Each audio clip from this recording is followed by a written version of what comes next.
तर hello guys, मी नंदिनी आणि Nandini creator चॅनलमध्ये तुमचं सर्वांचं स्वागत आहे. सो जीविका, आज काय आहे? तुलसी विवाह. तर आम्ही तुम्हाला तुळशीचा विवाह दाखवणार आहोत. तर ही आहे आमची लाडकी बानू, जी की खूप छान आहे. ती स्वतः देवीसारखी आहे. हो ना बानू? तुम्हाला माहितीच आहे, लहान मूल देवाघरचं फूल असतं, ते आम्ही तिघे आहोत. तर आमच्या मैत्रबहारमध्ये 2 तुलसी विवाह होते, जे की सामूहिक तुलसी विवाह होते. तुलसी विवाह म्हणजे नक्की काय असते, काय आहे याची पूर्ण कथा, हे जर जाणून घ्यायचे असेल तर व्हिडिओ शेवटपर्यंत नक्की बघा. यावरती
तुलसी म्हटल्यावर पावित्र्य आठवते.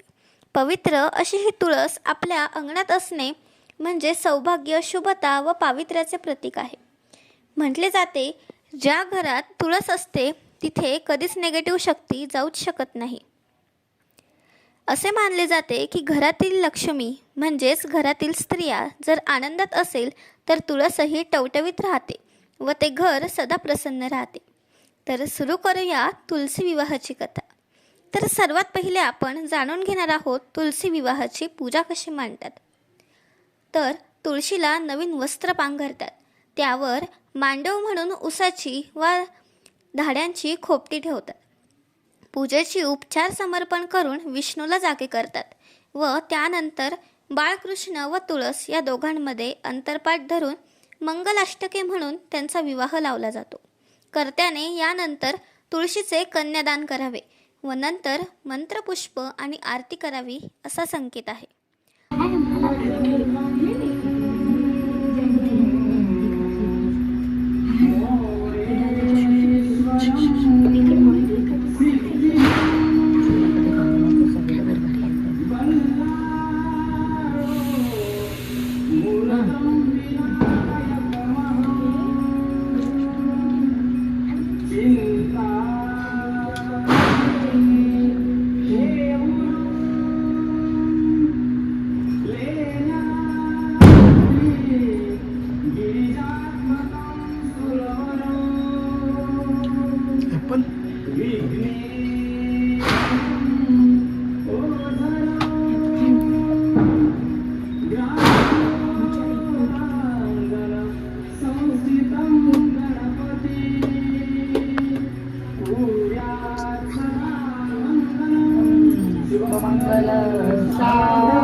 तुळशी विवाह हा विष्णूचा तुळशीशी विवाह लावण्याचा पूजोत्सव आहे.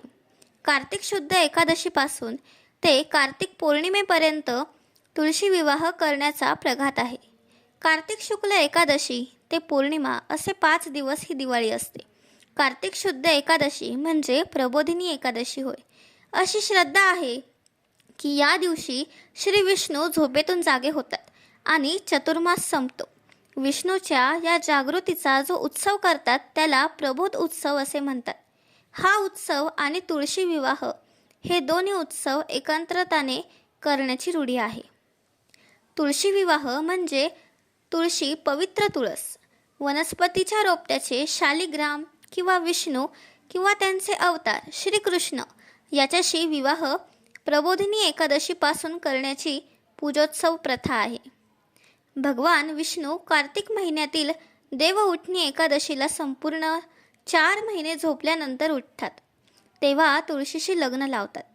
भगवान विष्णूला तुळशी खूप प्रिय आहे. तुळस ही लक्ष्मीचे स्वरूप मानली जाते. हिंदू धर्मात तुळशीला पापनाशिनी म्हणून अनन्यसाधारण महत्त्व आहे. तुळस ही भारताच्या सर्व प्रांतात व सर्व भागात उगवणारी वनस्पती आहे. बहुतेक हिंदू कुटुंबांच्या घरामागे अंगणात तुळशी वृंदावन असते. विष्णूच्या तुळशीशी विवाह लावण्याचा पूजोत्सव कार्तिक द्वादशीपासून पौर्णिमेच्या एखाद्या दिवशी संध्याकाळी करतात, पण मुख्यतः द्वादशीला करतात. तुळशी विवाह हे एक व्रत मानले गेले आहे. हे व्रत केल्याने कर्त्याला कन्यादानाचे फळ मिळते असे मानले जाते. तर अशी ही पवित्र तुळशी विवाहाची कथा. तर तुम्ही सर्वांनीही मनोभावे तुळशीची पूजा करा, भक्ती करा आणि मनोभावे हिची पूजा करावी. व आजचा व्लॉग आवडल्यास चॅनलला सबस्क्राईब करा, लाईक करा, शेअर करा, बेल आयकॉनवर क्लिक करा व भेटूया असाच भक्ती रसासोबत नंदिनी क्रिएटर चॅनलमध्ये. बाय, भेटूया नेक्स्ट व्लॉगमध्ये गाईज.